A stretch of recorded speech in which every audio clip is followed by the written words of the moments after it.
إن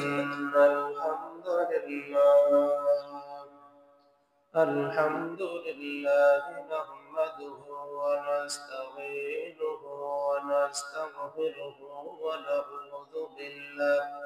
ونعوذ بالله من شرور أنفسنا ومن سيئات أعمالنا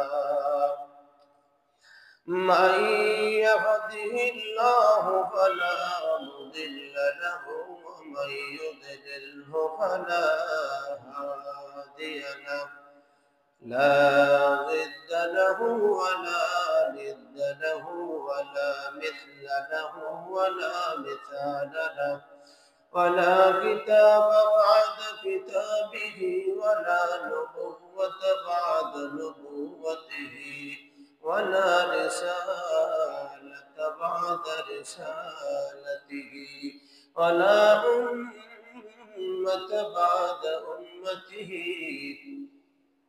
ولا شريعة بعد شريعته وأولانا ومولانا محمدا عبده ورسوله أما بعد فأعوذ بالله من الشيطان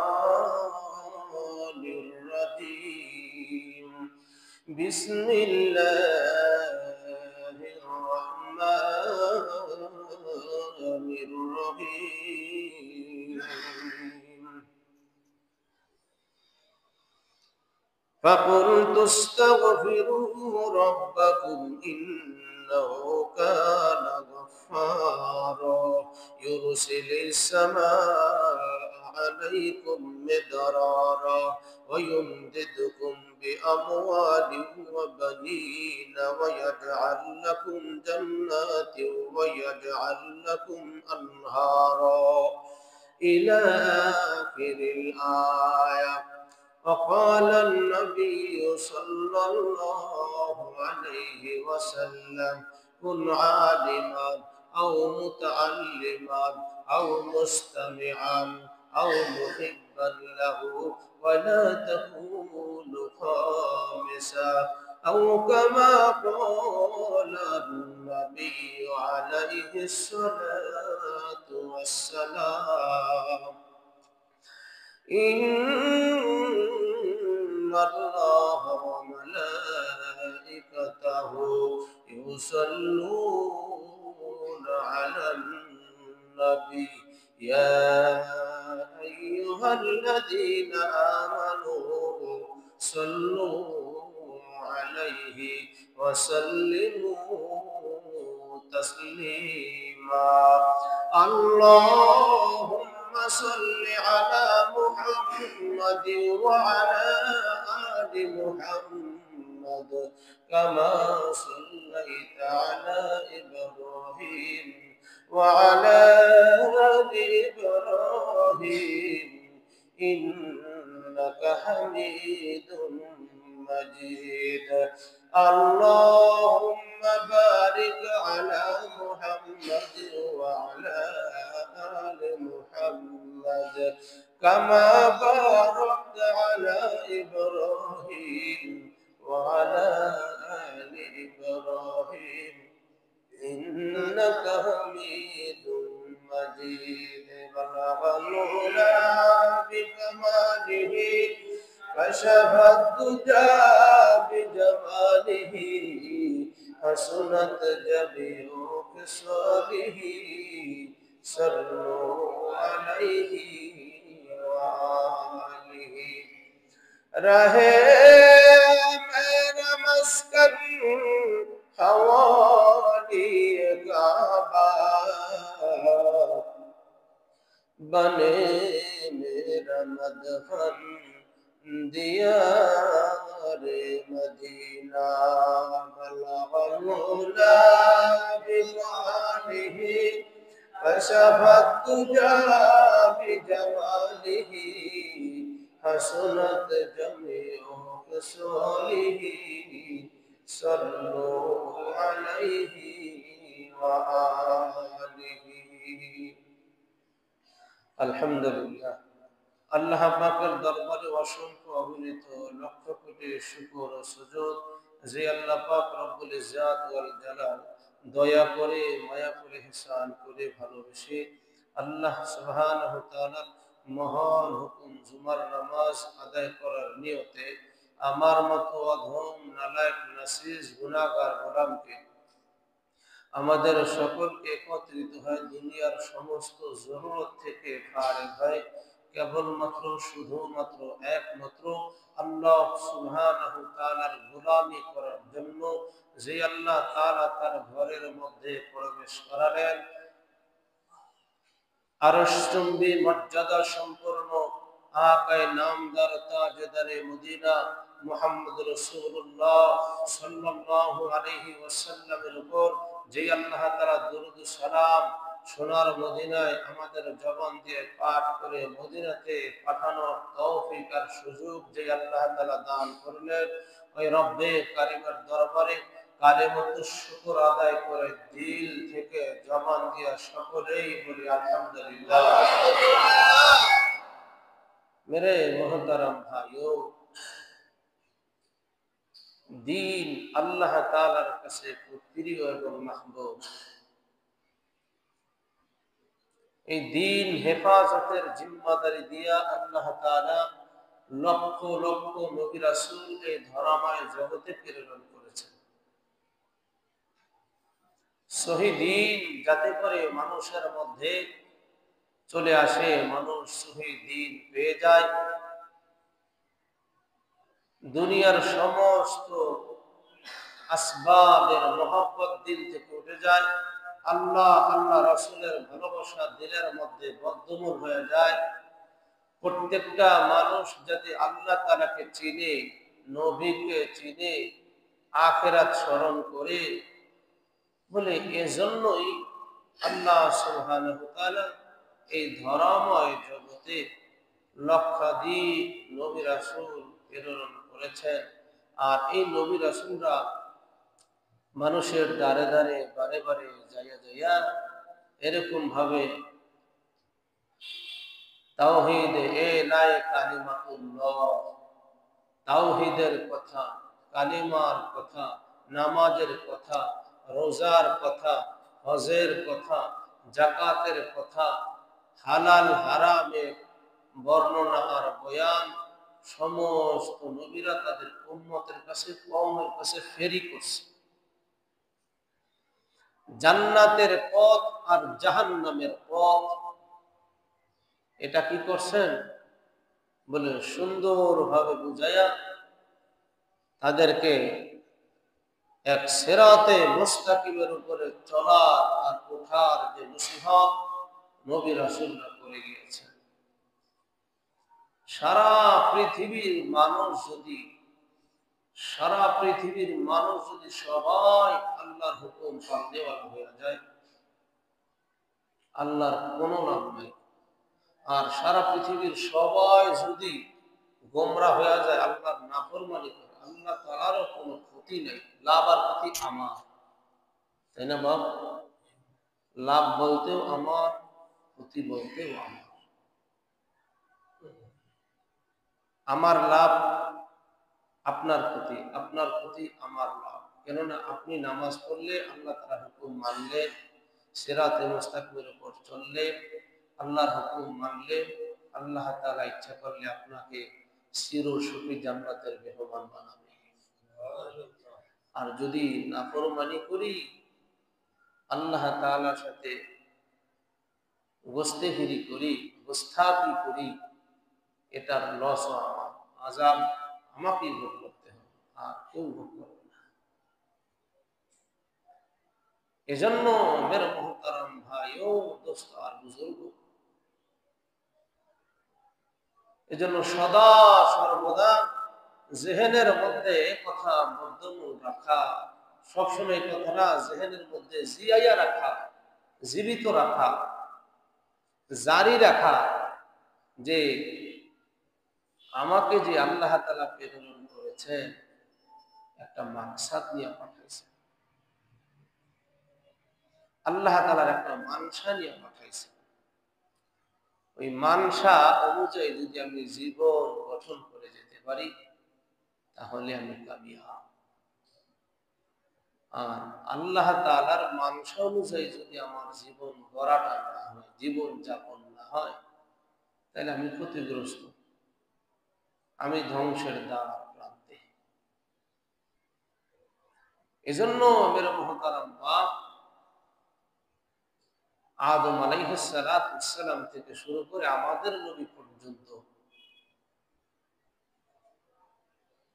বলে এরকম ভাবে তারিখের কিতাবে লেখে ১.৫ লক্ষ পয়গম্বর, ২.৫ লাখ পয়গম্বর, ৩ লাখেরও উপরে পয়গম্বর আল্লাহ তাআলা এই ধর্মময় জগতে পাঠিয়েছেন। আর সমস্ত নবী রাসূলরা এসেই মানুষের কাছে তাওহীদের কথা বারবার বলেছেন, বারবার বলেছেন, দিনে বলেছেন, রাত্রে বলেছেন, সকালে বলেছেন, অবসর থাকেন নাই। কেননা এটা ছিল তাদের কাজ, এটা ছিল আল্লাহ তাআলার পক্ষ থেকে ডিউটি আর জিম্মাদারি। নবী রাসূলরা ডিউটিতে ত্রুটি করে নাই, কিন্তু এই কোরআনের কথা যখনই বলতে গিয়েছে নবীদেরকেও কাফেররা ছাড় দেয়নি, থুথু নিক্ষেপ করেছে, ইট পাটকেল মেরেছে, গলায় রশি লাগাইয়া পাহাড়ের উপর টানছে। ঈমান আনার কারণে গলায় রশি লাগাইয়া কয়লার উপরে চিৎ করে শোয়াইয়া বুকের উপরে পাথর চাপা দিয়া রাখছে, সূর্যের দিকে তাকাইয়া রাখছে। ঈমান আনার কারণে হাতের তালুতে পেরাক মেরেছে, পায়ের তালুতে পেরাক মেরেছে, চিৎ করে শোয়া রেখেছে। ঈমান আনার কারণে উত্তপ্ত তৈলের মধ্যে এরকম ভাবে বাচ্চাদেরকে দিয়েছে, দুগ্ধপোষ্য বাচ্চাদেরকে ঢেলে দিয়েছে। ঈমান আনার কারণে বলে এরকম ভাবে অত্যাচার করেছে। তারা তো পিছপা নাই। ঈমান আনার কারণে গরম পাতিলের মধ্যে দিয়েছে, চামড়াগুলো আলোর মতো ঝলসে আর খসে গিয়েছে। অপরাধ কি? তারা ঈমান আনছে। নবীদের অপরাধ কি ছিল? তারা ঈমানের কথা কেন বলেছে, আর কওমরা কেন ঈমান আনছে? এজন্য এই কুফফার গোষ্ঠী, এই তাগুতের গোষ্ঠী নবীদের উপরে অত্যাচার করেছে।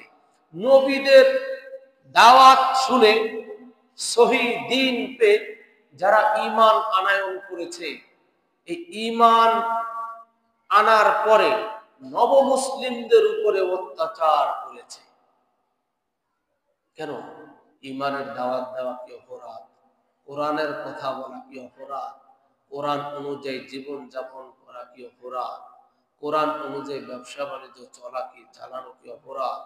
কোরআন অনুযায়ী দেশ রাষ্ট্র গণভবন বঙ্গভবন সংসদ ভবন চালানো চলা কি অপরাধ? অপরাধ না। যদি এভাবে কোরআন অনুযায়ী যদি গ্রাম সমাজ রাষ্ট্র গড়া যায়, তাহলে আশা করা যায় আল্লাহর ফায়সালা অনুযায়ী দেশের ভিতরে রহমত আসবে, কল্যাণ আসবে, বরকত আসবে। এটা আল্লাহ তাআলার ওয়াদা,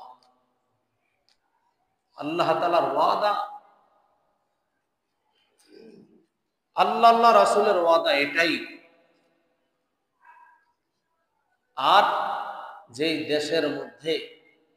দেশের মধ্যে কোরআনী বিধান, কোরআনের রাজ কায়েমের চেষ্টা না করে তাগুতকে বসানোর চেষ্টা করা হয়, বলে এরকম ভাবে অর্ধাঙ্গীদেরকে বসানো হয়, লা ইউফলিহা কওমুন ওয়াল্লাহু আমরহুম বিইমরাতিন। বুখারীর বর্ণনা, নবীজি বলেন ওই জাতি, ওই কওম, ওই দেশ, ওই গ্রাম, ওই রাষ্ট্র কোশ্চিনকালেও সফলতা পাবে না, সফলতা অর্জন করতে পারবে না যেই দেশের পরিচালক হবে নারী বা মহিলা। নবীজি বলে গিয়েছেন, বুখারী শরীফের হাদিস। এজন্য নবীরা তো দাওয়াত দিয়েছেন কোরআন দিয়ে, আর এই কোরআনের বিধান শুনে শুনে তাদের কওমরা উম্মতরা ঈমান আনয়ন করেছে। কুফফাররা তাগুতরা মনে করেছে যদি কোরআন অনুযায়ী দাওয়াত দেয়, ইসলামের শিক্ষায় শিক্ষিত হয়, দীক্ষায় দীক্ষিত হয়, তাহলে তো আমাদের আর রমরমা ব্যবসা চলবে না। আমাদের ধোঁকা, প্রতারণা, ব্ল্যাকমেইল, দুর্নীতি, চাঁদাবাজ, টেন্ডারবাজ এগুলো সব বন্ধ হয়ে যাবে, তারা মনে করেছে। কিন্তু রিজিক যে আল্লাহ তাআলার কুদরতি কবজার মধ্যে, এই কথা ওই কুফফার, ওই নাফরমান তারা ভুলে গিয়েছে। এই কথাই আদম সানি নূহ নবিউল্লাহ আলাইহিস সালাতু ওয়াস সালাম যায় কিনা ৯৫০ বছর পর্যন্ত কওম আর উম্মতকে দাওয়াত দিয়েছে। ৯৫০ বছর, ৯৫০ বছর পর্যন্ত দাওয়াত দিয়েছে। মাত্র ৮০ জন, অন্য বর্ণনা আসে ৮২ জন মানুষ ঈমান আনয়ন করেছে। ৯৫০ বছর এর দাওয়াতের ফসল ৮০ থেকে ৮২ জন। मेरे मोहतरम भाई दोस्त और बुजुर्गों, फकुल्तु इस्तगफिरू रब्बकुम इन्नहु कान गफ्फारा युरसिलिस समाअ अलैकुम मिदरारा ويمددكم بأموال وبنين ويجعل لكم جنات ويجعل لكم أنهارا। নূহ আলাইহিস সালাতু ওয়াস সালাম আর কওমের কাছে আইসা দাওয়াত দিয়েছে, হে আমার সম্প্রদায়, হে আমার অনুসারীরা, ফাকুল তুস্তাগফিরু, তোমরা যে মাছের পূজা, গাছের পূজা, সূর্যের পূজা, পাথরের পূজা, দেবদেবীর পূজা করতেছো, এগুলো ছেড়ে দাও, এগুলো ছেড়ে দাও। ফাকুল তুস্তাগফিরু রাব্বাকুম ইন্নাহু কানা গাফফারা। হে নূহ আলাইহিস সালাতু ওয়াস সালাম দাওয়াত দিচ্ছে তার কওমদেরকে, তার সম্প্রদায়কে। ফাকুল তুস্তাগফিরু রাব্বাকুম ইন্নাহু কানা গাফফারা ইউরসিলিস সামাআ আলাইকুম মিদরারা ওয়া ইউমদিদকুম। এরকম ভাবে নূহ আলাইহিস সালাতু ওয়াস সালাম তার কওমকে, তার সম্প্রদায়কে দাওয়াত দিয়েছে, হে আমার সম্প্রদায়, হে আমার কওম রে, এ তোমরা গোমরাহির মধ্যে আছো, এ তোমরা ৯৫০ বছর পর্যন্ত আল্লাহর নাফরমানি করেছো, তোমরা ৯৫০ বছর পর্যন্ত আল্লাহর বিরুদ্ধাচরণ করেছো, তোমরা মাছের পূজা, গাছের পূজা, সূর্যের পূজা, চন্দ্রের পূজা করেছো, এ তোমরা পাথরের পূজা করেছো, এ তোমরা দেবদেবীর পূজা করেছো, এ তোমরা এরকম ভাবে ৩৩ কোটি ভগবানের পূজা করেছো। এগুলো ছেড়ে দাও আমার কওম, আমার কওম, এগুলো ছেড়ে দাও। ফাকুল তুস্তাগফিরু রাব্বাকুম, হে তোমরা আল্লাহ তাআলার কাছে তওবা করো, আল্লাহ তাআলার কাছে ইস্তিগফার করো, আল্লাহ তাআলার কাছে, হে তোমরা যদি ইস্তিগফার করতে পারো, আল্লাহ তোমাদের এই ৯৫০ বছর পর্যন্ত যে এরকম ভাবে নাফরমানি করেছো, তোমরা গাছের পূজা, মাছের পূজা, চন্দ্রের পূজা, সূর্যের পূজা করেছো, তোমরা পাথরের পূজা করেছো। ফাকুল তুস্তাগফিরু রাব্বাকুম ইন্নাহু কানা গাফফারা, আল্লাহ ৯৫০ বছরের অপরাধ আর ত্রুটিগুলো ক্ষমা করে দিয়া আল্লাহ তাআলা তোমাদেরকে জান্নাতের মেহমান বানিয়ে দিবে। সুবহানাল্লাহ।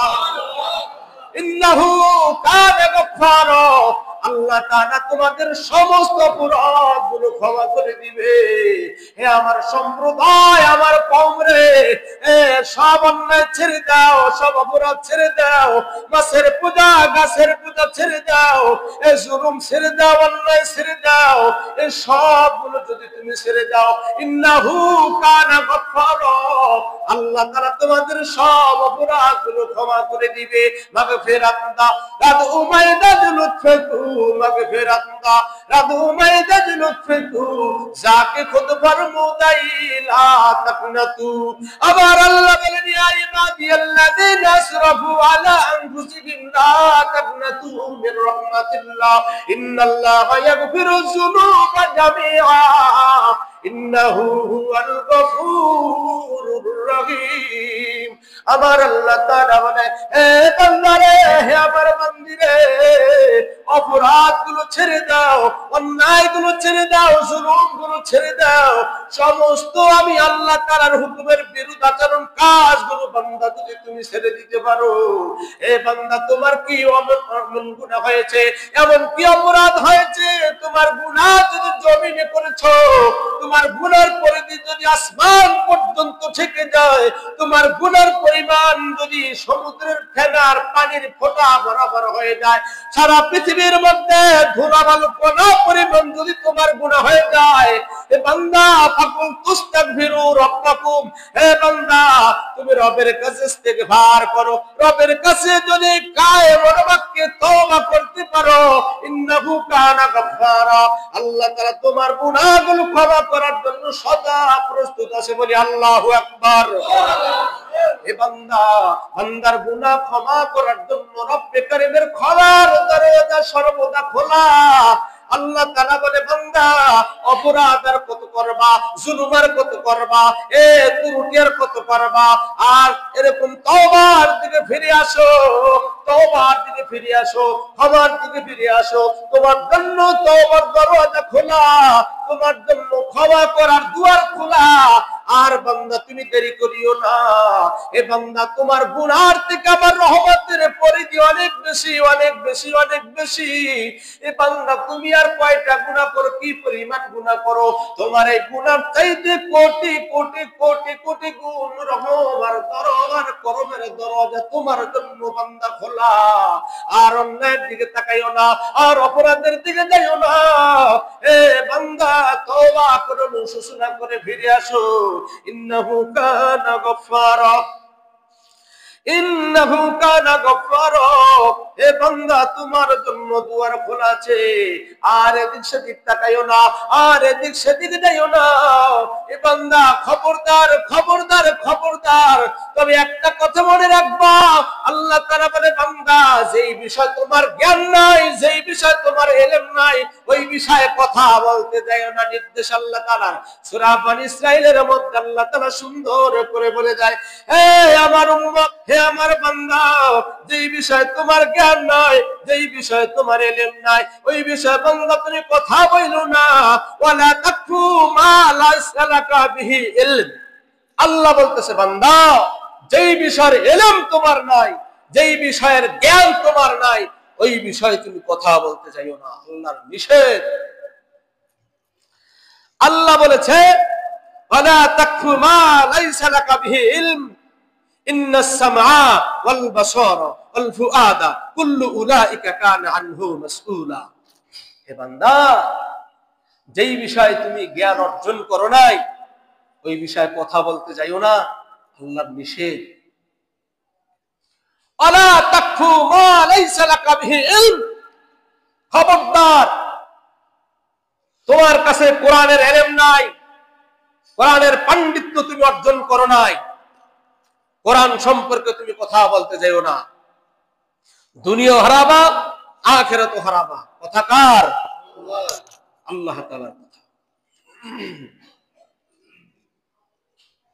ইন্নাস সামআ, মানুষ বুঝ হওয়ার পর থেকে কবরে যাওয়া পর্যন্ত, চক্ষু বন্ধ করা পর্যন্ত, শ্বাস নিঃশ্বাস ত্যাগ করা পর্যন্ত, ইন্নাস সামআ, যত কথা দুই কর্ণকুহরে শুনেছে, আল্লাহ বলতেছে ইন্নাস সামআ, যত কথা মানুষের হায়াতের জিন্দেগিতে শুনেছে, দিনে শুনুক আর রাতে শুনুক, পারিবারিক কথা শুনুক আর রাজনৈতিক কথা শুনুক আর রাষ্ট্রীয় কথা শুনুক, ইন্নাস সামআ, যত কথাই তুমি বুঝ হওয়ার পরে মরা পর্যন্ত শুনছো।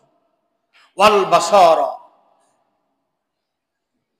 আল বাসারা, চোখ দিয়া বুঝ হওয়ার পরে যা কিছু দেখছো, বৈধ হোক আর অবৈধ হোক, জায়েজ হোক আর নাজায়েজ হোক, হালাল হোক আর হারাম হোক, ইন্নাস সামআ ওয়াল বাসারা ওয়াল ফুআদা, তোমার মস্তিষ্কের মধ্যে, তোমার মন মগজের মধ্যে যাহা কিছু উদয় হয়েছে, চিন্তা চেতনা ভাবনা, এই তিনটা জিনিসের হিসাব আমি আল্লাহ তাআলার কাছে কাঠ গড়ায় দাঁড়ায় দিতে হবে। চুল পরিমাণে দিক সেদিক সরার সুযোগ নাই। জমিটা হবে তামার জমিন। তামার জমিন হবে, তামা বলতে ঠান্ডা তামা না, উত্তপ্ত জাহান্নামের আগুন দিয়ে উত্তপ্ত করা তামার জমিন। সূর্য মাথার 4 আঙ্গুল বৈশা এরকম ভাবে মুখ মাথার দিকে দিয়া তারপরে তাপ দিবে। যেমনি ভাবে ঘড়ি মেকাররা ঘড়ি ঠিক করে, মোবাইল ঠিক করে, ওই যে টুক্কার মধ্যে একটা বাতি দেওয়া থাকে, ওই বাতিটা কিন্তু সরাসরি যেখানে কাজ করে ওখানে ফোকাস মারে। আল্লাহ বলতেছে সাবধান, ইন্নাস সামআ ওয়াল বাসারা ওয়াল ফুআদা কুল্লু উলাইকা কানা আনহু মাসউলা। হে মানুষ, যে বিষয়ে তোমার ইলম নাই, জ্ঞান নাই, কোরআনের ইলম না থাকলে কোরআন সম্পর্কে মন্তব্য করো না, হাদিসের ইলম না থাকলে হাদিস নিয়ে তুমি মন্তব্য করো না। আল্লাহ তাআলার কথা, ওয়ালা তাকফু মা লাইসা লাকা বিহি ইলম, এই বিষয়ে যদি তোমার ইলম না থাকে, জ্ঞান না থাকে, তুমি মন্তব্য করতে যাও না, কথা বলতে যাও না। কেন না? ইন্নাস সামআ ওয়াল বাসারা ওয়াল ফুআদা কুল্লু উলাইকা কানা আনহু মাসউলা। সাবধান সাবধান সাবধান। বুঝ হওয়ার পর থেকে কবর যাওয়া পর্যন্ত 2 কান দিয়া যা শুনছো, 2 চোখ দিয়া যা দেখছো, তোমার মন মস্তিষ্কে তুমি যা কিছু কল্পনা জল্পনা করেছো, যত চক্রান্ত করেছো, ষড়যন্ত্র করেছো, মাথায় যত কিছু আসছে, সব কিছু নিয়ে আমি রব্বে কারিমের দরবারে দাঁড়ায়া পুরোপুরি করায় গন্ডা হিসাব আমি আল্লাহ তাআলা নিব। নির্দেশ কার? আল্লাহ বলতেছে কুল্লু উলাইকা কানা আনহু মাসউলা। বুঝ হওয়ার পর থেকে কবর যাওয়া পর্যন্ত যত কথা শুনছি, প্রত্যেকটা কথার জবাব আল্লাহ তাআলা আমার থেকে নিবে, ইমাম সাহেব থেকে নিবে, মুসল্লি থেকেও নিবে। যাহা কিছু দেখেছি, বৈধ আর অবৈধ, সব কিছুর হিসাব আল্লাহ তাআলা আমার থেকে নিবে, আপনার থেকেও নিবে। আমাকারু আমাকার আল্লাহ আল্লাহু খায়রুল মাকিরিন। যত চক্রান্ত করে, যত মকরবাজি করে, যত ফোন দিয়াটি না কেন, যত লাইনের রিমোট সুইচ টিপি না কেন, কিবোর্ড আমার হাতে থাকুক না কেন, যাহা কিছু করি না কেন, সব কিছুর হিসাব রব্বে কারিমের দরবারে দাঁড়ায় দাঁড়ায় আমারটা আমাকে দিতে হবে, আপনারটা আপনার দিতে হবে। এটা আল্লাহ তাআলার কথা।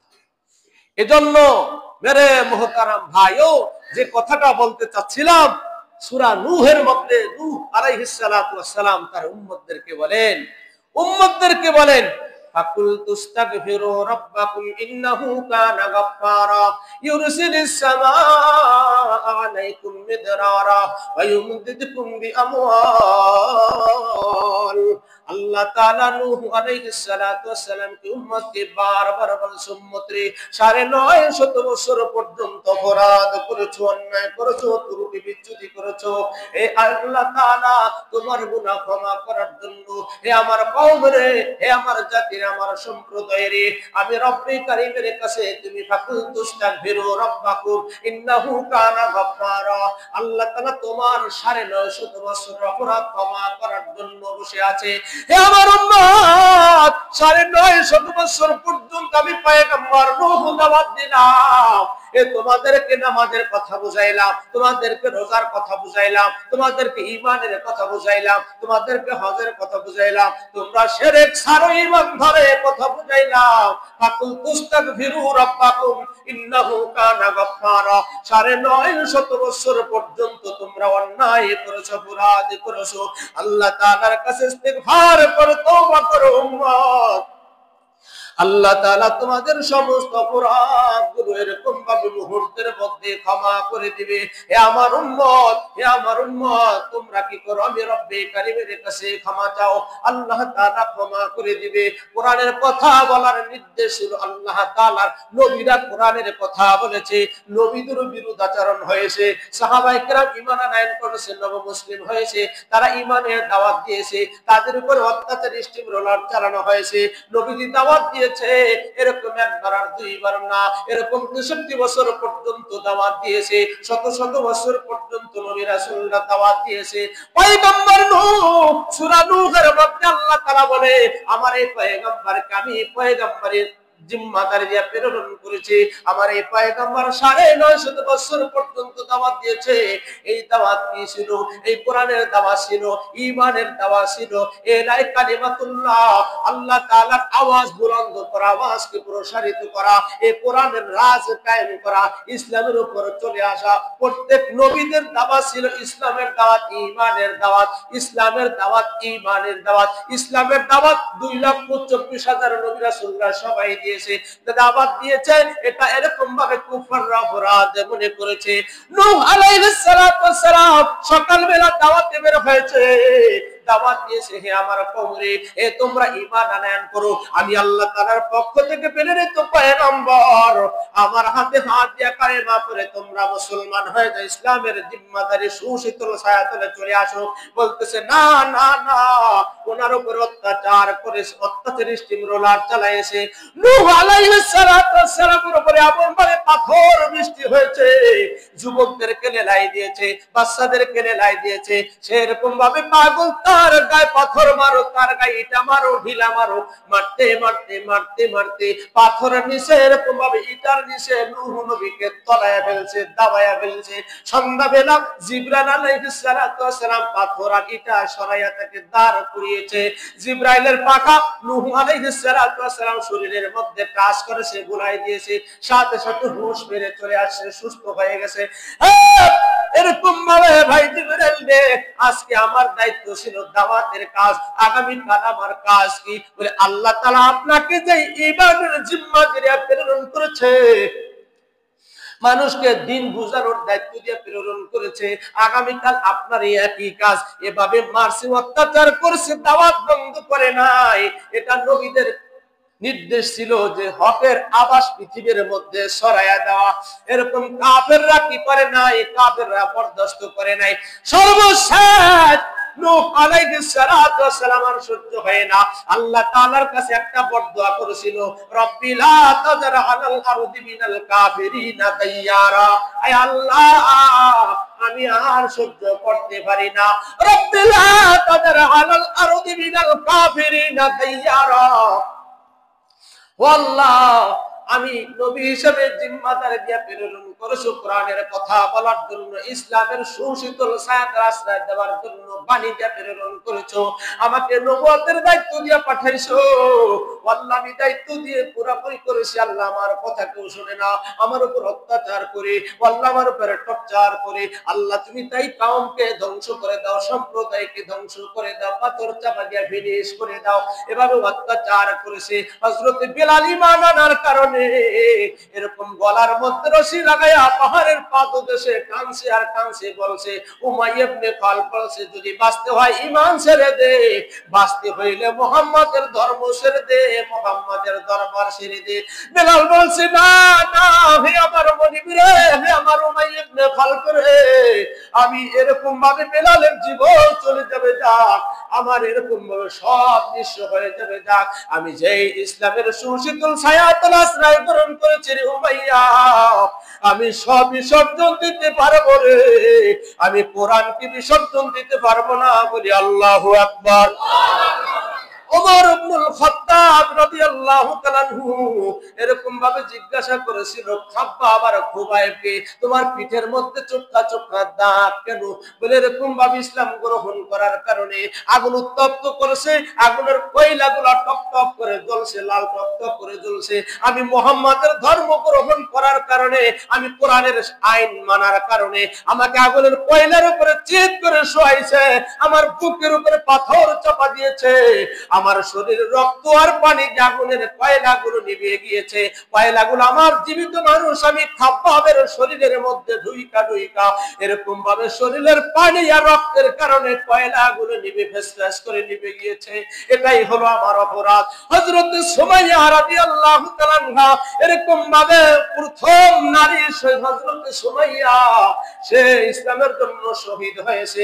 ফেরাউনের স্ত্রী আসিয়া, তার এমন কি অপরাধ ছিল? কোন অপরাধী ছিল না। তাকে একবার খোদা না বলার কারণে এরকম ভাবে অত্যাচার করছে। হাতের মধ্যে প্যারাক মেরেছে, দুই হাতের তালুতে প্যারাক, দুই পায়ের তালুতে প্যারাক মেরেছে। কেন? এই কোরআনের আইন যাতে বাস্তবায়ন না করা যায়। এরকম ভাবে আগের জমানায়, নবীদের জমানায়, সাহাবীদের জমানায় ইসলামের বিরোধী, কোরআনের বিরোধী, হাদিসের বিরোধী, আল্লাহ ওয়ালার বিরোধী ছিল, বর্তমানেও আছে না নাই? আজ বাংলার জমিন কোরআনের রাত যদি কায়েম হয়ে যায়, কোরআনের শাসন যদি কায়েম হয়ে যায়, ওবাজানকে পায়ে হাত রাখি রাগ করবেন না। আমি এরকম রাজনৈতিক আলাপ করার জন্য মেম্বারে বসি নাই। I am not political person. আমি রাজনৈতিক কোনো ব্যক্তি না। It is not political meeting. এটা রাজনৈতিক কোনো মঞ্চ না, তাই না? This is the God is lecture. এটা আল্লাহ তাআলার বাণীর কথা, ঠিক না ভাই? ঠিক। এটা আল্লাহ তাআলার কোরআনের কথা। This is the God is lecture. Allah তাআলার কোরআনের ভাষ্য আপনাদেরকে শোনাচ্ছি। যে কথাটা বলতে চাচ্ছিলাম, যে এই কোরআন নবীরা দাওয়াত দিয়েছে কোরআন দিয়ে, সাহাবায়ে কেরাম দাওয়াত দিয়েছে কোরআন দিয়ে। এই কোরআন দিয়ে দাওয়াত দেওয়ার কারণে বিরুদ্ধাচরণ করছে আবু জাহাল, আবু লাহাব, উতবা, শাইবা, ওয়ালিদ ইবনে মুগিরা, সাদ্দাত, নমরুদ, কারুন, হামান, উবাই ইবনে খালফ। এরা কোরআনের বিরুদ্ধাচরণ করছে। কিন্তু যারা কোরআনের সুশীতল ছায়াতলে আশ্রয় নিয়েছে তারা কামিয়াব হয়েছে। যারা কোরআনের দাওয়াত দেনেওয়ালাদের যারা বিরুদ্ধাচরণ করছে, ধুকে ধুকে তাদেরকে আল্লাহ তাআলা হালাক আর বরবাদ করেছে, ঠিক না ভাই? মেরে মোহতারাম ভাইও, যে কথাটা বলতে চাচ্ছি, বর্তমান বাংলাদেশের যে সরকার, অন্তর্বর্তীকালীন সরকার, টোটাল উপদেষ্টা কমিটির মধ্যে শুধুমাত্র একজন আলেম, আল্লামা আ.ক.ম খালেদ হোসাইন সাহেব হাফিজাহুল্লাহ। উনি কয়েকটা মাদ্রাসার শাইখুল হাদিস, পটিয়া বিশ্ববিদ্যালয়ের অধ্যাপক। আল্লামা আ.ক.ম খালেদ হোসাইন সাহেব, ওনাকে ধর্ম উপদেষ্টা মন্ত্রণালয়ের মন্ত্রিত্ব দিয়েছে, তাই না? আমরা সকলেই জানি। এই 11 মাস যাবত উনি একটা দায়িত্ব পেয়েছেন অন্তর্বর্তীকালীন সরকার হিসেবে। টোটাল বাংলাদেশের মধ্যে আলেমদের মধ্যে, উপদেষ্টার মধ্যে একজন মাত্র আলেম। 54 বছর স্বাধীনের বয়স। হজ তো প্রতি বছরই হয়, তাই না? প্রতি বছর হজ হয়।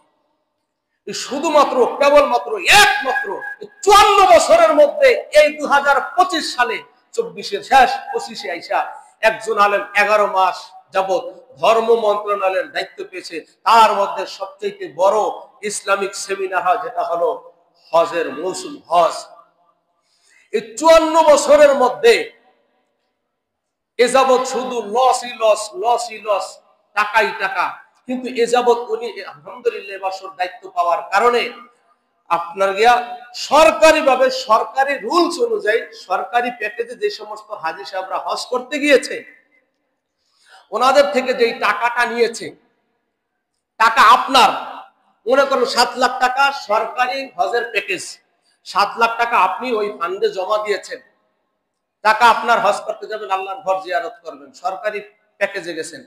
কিন্তু এই 54 বছরের মধ্যে কোন বছর সরকারি প্যাকেজের হাজী সাহেবদের টাকা ইউ টার্ন করা হয় নাই, ফিরাইয়া দেওয়া হয় নাই। হইছে? 54 বছর স্বাধীন হলো, 1 বছর পর্যন্ত হাজী সাহেবদের টাকা যতটুকু উচ্ছিষ্ট অবশিষ্ট রিটার্ন রয়ে গেছে, উদ্বৃত্ত রয়ে গেছে, খরচ হয় নাই। বিমান ভাড়া কম লাগছে, থাকায় কম, কোরবানিতে কম, ফ্লাইটে কম, সব লাইনে কম খরচ হয়েছে। উদ্বৃত্ত টাকাটা 54 বছরের মধ্যে কোন ধর্ম মন্ত্রণালয়ের কোন এমপি মন্ত্রীরা ফিরাই দেয় নাই। এ যাবৎ একজন আলিম শুধুমাত্র হজের টাকাটা ফিরাই দিয়েছে। উনি হিসাব করেছে প্রায় 9 কোটি টাকা, প্রায় 9 কোটি টাকা সরকারি প্যাকেজে যে সমস্ত হাজী সাহেবরা হজে গিয়েছে সবার টাকা প্রত্যেকের হাতে হাত হিসাব করে ফিরাই দিয়েছে, ঠিক না ভাই? এরপরে এটা একটা না, তার মানে 54 বছরের চুরি সব গোমর ফাঁস। 54 বছরে ধর্ম মন্ত্রণালয় যারা ছিল হজ করায় নাই ধর্মমন্ত্রীরা, এই সরকারি প্যাকেজে যারা হজ করাইছে তাদের মধ্যে কি টাকা উপিটা টাকা অবশিষ্ট রয় নাই? টাকাগুলো দেয় নাই। শায়েখ আহমদুল্লাহ হাফিজাহুল্লাহ যাকে সর্বপ্রথম প্রস্তাব দিয়েছিল ধর্ম মন্ত্রণালয়ের, উনি বলছে এটা আমার দায়িত্ব হবে না, এটা আমি আহমদ খালেদ হোসেন সাহেব হাফিজাহুল্লাহ ওনাকে আমি হ্যান্ডওভার করলাম। ওনাকে সবাই অ্যাকসেপ্ট করলো। এই যে প্যাকেট গুলো, এই কার্টন গুলো বিক্রি করে লক্ষ লক্ষ টাকা তাও হাজী সাহেবদেরকে ফিরাই দিয়ে দিচ্ছে। এগুলো আপনাদের টাকা, আপনাদের মাল আসছে, জায়নামাজ আসছে, হ্যাঁ, যা কিছু আনছেন, পানি আনছেন, তসবিহ আনছেন, আতর আনছেন, হিজাব আনছেন, সুরমা আনছেন, খেজুর আনছেন, পানি আনছেন, এই যে কার্টন করে আনছেন, এই কার্টন গুলো আপনার টাকা। এই টাকাগুলো শায়েখ আহমদুল্লাহ বিক্রি করে ওই টাকাগুলো তাদের হাতে হ্যান্ডওভার করে দিয়ে দিচ্ছে। শত টাকারে পায়। এই 54 বছরের মধ্যে উপমহাদেশের মধ্যে হজের মতো বড় এক সেমিনারের মধ্যে 54 বছরের মধ্যে এশিয়ার মধ্যে বাংলাদেশ ফার্স্ট হয় নাই। এবছর হজের নিয়ম কানুনে, আদানে প্রদানে, খেদমতে, ওখানের রুলস অনুযায়ী সারা উপমহাদেশের মধ্যে বাংলাদেশের 54 বছরের প্রথম স্থান অধিকার করছে। বলি আল্লাহু আকবার। কারণ কোথায়? ঘোড়ায় চুরি বন্ধ হয়ে গেছে, দুর্নীতি বন্ধ হয়ে গেছে। এজন্য এশিয়া মহাদেশের মধ্যে এবছর হজ রুলস অনুযায়ী বাংলাদেশের প্রথম স্থান অধিকার করছে পুরো এশিয়া মহাদেশের মধ্যে। এরপরে 9 কোটি টাকা হাজিদেরকে ইউটার্ন করে দিল। আলহামদুলিল্লাহ সুম্মা আলহামদুলিল্লাহ।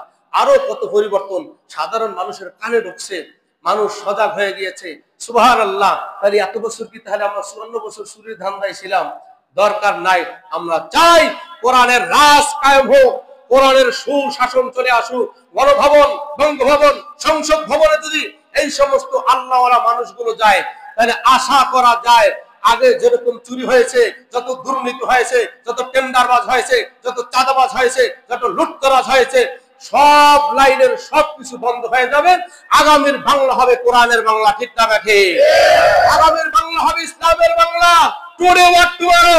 আলহামদুলিল্লাহ সুম্মা আলহামদুলিল্লাহ। আমি তো বুকে হাত দিয়ে বলতে পারি আমার তারা মসজিদের মহল্লার ভাইদেরকে আমি তশকিল করব না। কেন না? এখন প্রত্যেক ঘরে ঘরে অ্যান্ড্রয়েড সেট মোবাইল আছে, সবাই দেখতে পায় কারা চুরি করে আর কারা চোরকে সাহায্য সহযোগিতা করে। তারা সবকিছু দিনে দিনে আপডেট খবর পেয়ে যায়। তাদেরও দিনের চাহিদা আমার বাংলাদেশের চুরি বন্ধ হোক, বাংলাদেশের ডাকাতি বন্ধ হোক, বাংলাদেশের ছিনতাই বন্ধ হোক, বাংলাদেশের ইফতিজিং বন্ধ হোক, বাংলাদেশের জিনা বন্ধ হোক, বাংলাদেশের ধর্ষণ বন্ধ হোক, বাংলাদেশের সমস্ত অপকর্ম বন্ধ হোক, জুলুম অত্যাচার নিপীড়ন বন্ধ হোক, কোরআনের রাজ কায়েম হোক। এটা এখন দিনমজুর মানুষেরও স্বপ্ন। ঠিক না ব্যাঠি? এই শুভাকাঙ্ক্ষী হিসাবে এই ভবিষ্যৎ পরিকল্পনা নিয়ে ছাত্র সমন্বয়ক যারা আলহামদুলিল্লাহ এনসিপি তারা দায়িত্ব নিয়েছে, ইসলামী দলগুলো ছাত্ররা ইসলামী দলের সাথে আলহামদুলিল্লাহ তারা সায় দিচ্ছে। ওরাও চায় বাংলাদেশের মধ্যে চুরি বন্ধ হবে, ডাকাতি বন্ধ হবে, জেনা ইফতিজিং বন্ধ হবে, দুর্নীতি, টেন্ডারবাজ, চাঁদাবাজ সব বন্ধ হয়ে যাবে। আগামীর বাংলা হবে নতুন এক লাল সবুজের বাংলা। আগামীর বাংলা হবে ইসলামের বাংলা। আগামীর বাংলা হবে কোরআনের বাংলা। চরমনার পীর সাহেব হাফিজাহুল্লাহ যার এরকম সুনাম সুখ্যাতি শুধু বাংলাদেশ না সারা পৃথিবীর মধ্যে আলহামদুলিল্লাহ সারা পড়েছে। আর একজন তাকে চরের পীর বলে এরকম সায় দিয়ে ফেলছে। আপনি ভুল জায়গায় নক করেছেন। উনি চরের পীর হতে পারে। আলহামদুলিল্লাহ সুম্মা আলহামদুলিল্লাহ। আমার এই মসজিদ থেকে আমার সভাপতি বাবুল ভাই সহ আমিও যদি আপনাদের কথা অনুযায়ী চরের পীর হয়, ওই চরের পীরে আমার মসজিদের সভাপতি, আমি সেক্রেটারি, কোষাধ্যক্ষ, উপদেষ্টা মন্ডলী, মুসল্লি, ওই চরের দলের পীরের ময়দানে যে আমরা গড়াগড়ি করি, তবে একটা সাধুবাদ জানাই, চরের দলের পীরের সদস্য আর মুরিদ হতে পারি, চরের দলের না। ঠিক না বেঠে? চরের দলের মুরিদ হতে পারি, চরের দলের না। এ যাবৎ যারা স্লোগান দিয়েছেন, মাউল্লাহ সাহেব চরের দল হতে পারে, ফয়জুল করিম, রেজাল করিম চরের দল হতে পারে, হ্যাঁ, জামাত ইসলাম চরের দল হতে পারে, খেজুর গাছ মাত্রা চরের দল হতে পারে, ট্রাক মার্কা চরের দল হতে পারে, যে কোনো দলকে আপনি এরকম বট গাছ চরের দল হতে পারে। তবে আলহামদুলিল্লাহ সাধুবাদ জানাই, এই চোরের দলের থেকে চরের দলের অনুগামী হওয়া অনেক ভালো। ঠিক না বেটি? যে কথাটা বলতে চাচ্ছি, এই কোরআনের রাজ কায়েম করার জন্য আলহামদুলিল্লাহ সুম্মা আলহামদুলিল্লাহ, আমার বাংলা হবে লাল সবুজের বাংলা, আমার বাংলা হবে ডিজিটাল বাংলা, আমার বাংলা হবে কোরআনের বাংলা। এই কোরআনের রাস বাংলার জমিনে কায়েম হবে। প্রত্যেকটা মসজিদের ইমাম সাহেব কোরআন হাতে নিয়ে কথা বলবে, হাদিস হাতে নিয়ে কথা বলবে, মাদ্রাসার দর্স তাদরিসের কাজ কোরআন হাদিস অনুযায়ী চলবে। তবে আলহামদুলিল্লাহ বলা যায় এ যাবত এই যতটুকু দেখেছি, এই মোটামুটি কিছুটা হলেও দুঃশাসন, অন্যায়, অপরাধ কিছুটা হলেও নিয়ন্ত্রণে চলে আসছে। তবে যারা ধান্দাবাজি করতে যায়, টেন্ডারবাজ, সাদাবাজি করতে চায়, তাদের মুখোশ আল্লাহ তাআলা উন্মোচন করে দিয়েছে। ঠিক না বেঠিক? খবরদার, খবরদার। এজন্য আল্লাহ তাআলা বলেন, ওয়ালা তাকফু মা লাইসা লাকা বিহি ইলম। খবরদার, খবরদার। আমার আল্লাহ তাআলা বলে, ওয়ালা তাকফু মা লাইসা লাকা বিহি ইলম। হে মানুষ, তোমাকে আমি সাবধান করি, তোমাকে আমি সাবধান করি, তোমাকে সাবধান করি, যে বিষয়ে তোমার ইলম নাই ওই বিষয়ে তুমি কথা বলো না। ঠিক না বেঠিক? নির্দেশ কার? আল্লাহ তাআলা নির্দেশ। খবরদার, যে বিষয়ে তোমার ইলম নাই, জ্ঞান নাই, ওই বিষয়ে কথা বলো না। কোরআনের বিষয়ে কথা বলবে আলেমরা, হাদিসের বিষয়ে কথা বলবে আলেমরা, মসজিদ মাদ্রাসার বিষয়ে কথা বলবে আলেমরা। এই বিষয়ে তোমরা নাক গলাইতে যাইও না। দুনিয়া খুসিরাত দুনিয়া ওয়াল আখিরা। দুনিয়া তো ক্ষতিগ্রস্ত হইবা, মরার পরও জাহান্নামের অতল গহরে যাইবা। সাবধান, সাবধান, সাবধান। ইন্নাস সামআ ওয়াল বাসারা ওয়াল ফুআদা কুল্লু উলাইকা কানা আনহু মাসউলা। হে মানুষ, সাবধান হও, সব কথা বলতে যাইও না, সব কথা বলতে যাইও না। ছোট্ট একটা কথা বলি, এখানে আমি শেষ করে দিচ্ছি। মেরে মহতারাম বাপ, হাদিসের মধ্যে আমরা পড়েছি আমাদের সবার ইমাম ইমাম আবু হানিফা রাহমাতুল্লাহ আলাইহি, তাই না? আমাদের ইমাম ইমাম আবু হানিফা রাহমাতুল্লাহ আলাইহি, ওনার ছাত্র ইমাম মুহাম্মদ রাহমাতুল্লাহ আলাইহি এক জায়গায় বসে দ্বীনি মাসআলা নিয়ে গবেষণা করতেছে। এর মধ্যে কিছু ছেলেপান খেলাধুলা করতেছে, কিছু ছেলেপান খেলাধুলা করতেছে। কিতাবের মধ্যে দেখেছি কিছু ছেলেপান খেলাধুলা করতেছে। খেলতে খেলতে বলটা ইমামে আজম আমাদের ইমাম আবু হানিফা রাহমাতুল্লাহ আলাইহির কাছে, ইমাম মুহাম্মদ অন্যান্য ইমামরা ছিলেন, ওনাদের কাছে আসে। অনেক আলেম ওলামা ওখানে বসেছিল, দ্বীনি মুযাকারা হচ্ছে, দ্বীনি মাসআলা নিয়ে গবেষণা ইস্তেমবাত করা হচ্ছে। তো এই বলটা কে আনবে? আলেম ওলামাদের কাছে গেছে, আলেম ওলামাদের কাছে গেছে। আল্লাহ, কে যাবে? বেয়াদবি হয় নাকি, অন্যায় হয় নাকি? একজন বুক টান টান করে গেছে, শান শান করে গেছে। হ্যাঁ, ওই বাচ্চাদের মধ্যে একদম ছোট বাচ্চা টান টান করে বুক টান টান করে গেছে। আদব লেহাজের ধার ধারে না, এভাবে আসছে। আসার পরে শো করে বলটা নিয়ে গেছে। কার শরীরে পাও লাগলো, গাও লাগলো, কাজ করলো, ডন কেয়ার, কোনো কেয়ারই করে নাই। তো এরকম ভাবে বলটা নিয়ে চলে গেছে। ইমামে আজম আবু হানিফা রাহমাতুল্লাহ আলাইহি তাকাইছে, তাকায় বলতেছে, এই সন্তানটা তো কুলাঙ্গার সন্তান, এই সন্তানটা তো খারাপ এক সন্তান, বেজন্ম এক সন্তান, এর জন্মের মধ্যে সমস্যা আছে। আমি বলিনি, ইমামে আজম আবু হানিফা রাহমাতুল্লাহ আলাইহি বলেছেন, যুগের ইমাম, তিনি বলছেন সন্তানটা কুলাঙ্গার এক সন্তান।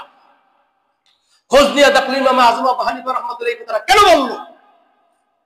আলেমদেরকে ইজ্জত করলো না, কদর করলো না, শরীরের মধ্যে পাও লাগাইয়া লাথি দিয়া বলটা নিয়ে গেল, বুক টান টান করে চলে আসলো। তখন খোঁজ নিয়ে দেখলো আসলে সন্তানটার জন্মের মধ্যে ঝামেলা আছে। নাউজুবিল্লাহ বলেন। আজ যারা কোরআনের বিরুদ্ধে কথা বলে, হাদিসের বিরুদ্ধে কথা বলে, মসজিদ মাদ্রাসার বিরুদ্ধে কথা বলে, পর্দা বোরকার বিরুদ্ধে কথা বলে, হজের বিরুদ্ধে কথা বলে, আলেম ওলামাদের বিরুদ্ধে যারা কথা বলে, আল্লাহর রাসূলের হাদিসের রেফারেন্স অনুযায়ী আমাদের ইমাম ইমামে আজম আবু হানিফা রাহমাতুল্লাহ আলাইহি যারা আলেমদেরকে নিয়ে কটূক্তি করে, চরমনের পিসাব কোন দিন আবার নেশা করছিল? চরমনের পিসাব কোন দিন নেশা করেছে? চরমনের পিসাব কোন দিন মিথ্যা কথা বলেছে? এই কথা তোমরা বলো নাই, তোমাদের ঠিকানাটা জাহান্নামে বানাই নিয়েছো। ইমামে আজম আবু হানিফা রাহমাতুল্লাহ আলাইহি কওল অনুযায়ী এতে জন্মের মধ্যে ভেজাল আছে। ঠিক তবে ঠিক। খবরদার, সব কথা সব জায়গায় বলতে যাইয়েন না। আল্লাহ নিষেধ করেছে, ওয়ালা তাকফু মা লাইসা লাকা বিহি ইলম। সব কথা সব জায়গায় বলতে যাইয়েন না, সবার সম্পর্কে মন্তব্য করেন না। চরমনের পিসাবরা নেশা করে, তাই না? নাউজুবিল্লাহ। তোমার ঠিকানা যে কোথায় হবে আল্লাহ মালুম, আল্লাহ ছাড়া কেউ জানে না। এজন্য জাতিকে সতর্ক করা দরকার। কোরআনের সুশীতল ছায়াতলে সবাই আসুক, ইসলাম বুঝুক, নামাজ পড়ুক, রোজা রাখুক। এত সুন্দর করে মসজিদ বানিয়েছেন কেন? যাতে করে সবাই সুন্দর মতো নামাজ পড়তে পারে, তাই না? আমার মা বোনরা পর্দা করবে, বাসা বাড়িতে আমার মা বোনরা নামাজ পড়বে, পুরুষরা মসজিদে এসে নামাজ পড়বে, সুন্দর পরিবেশ, সুন্দর আয়োজন। আল্লাহ তাআলা এই বাংলার জমিনে টুডে অর টুমরো, আজ হোক আর কাল হোক, এই বাংলার জমিনে কোরআনের রাজ কায়েম হবে, রাজ কায়েম করুক, সবাই বলেন আমিন। আগামীকাল 19 জুলাই জামাত ইসলাম বাংলাদেশ ডাক দিয়েছে জাতীয় সমাবেশ। ওখানে এনসিপির দল, খেলাফত মজলিস, ইসলামী আন্দোলন বাংলাদেশ, চরমনায় পীরসাহেব সহ ইসলামী যত দল আছে সব দলকে ওরা ইনভাইট করেছে, দাওয়াত দিয়েছে, সবাই ওখানে থাকবে। এজন্য আমরাও যাওয়ার চেষ্টা করব, অন্ততপক্ষে না যাইতে পারলো এই দোয়াটা করবো, আল্লাহ আমার এই বাংলার জমিনে তুমি ইসলামী রাজ কায়েম করো, ইসলাম অনুযায়ী যেন দেশটা চলে, ইসলাম অনুযায়ী যেন সমাজটা চলে, ইসলাম অনুযায়ী যেন গণভবন, বঙ্গভবন, সংসদ ভবন চলে। তাহলে চুরি, দুর্নীতি, বাটপার, সিটার, লম্পট, লুচ্চা, সুদখোর, ঘুষখোর যত অন্যায়কারী আছে সব দমন নিপূরণ হয়ে যাবে, আর ইসলামের সুশীতল এরকম সারা পৃথিবীর মধ্যে সয়লাভ করবে। ঠিক না ভাই? আল্লাহ তাআলা আমাদের এই বাংলাদেশকে ইসলামিক রাষ্ট্র হিসেবে কবুল করুক, সবাই বলি আমিন। পরে আসি সুন্নাত, সুবহানাল্লাহি ওয়া বিহামদিহি।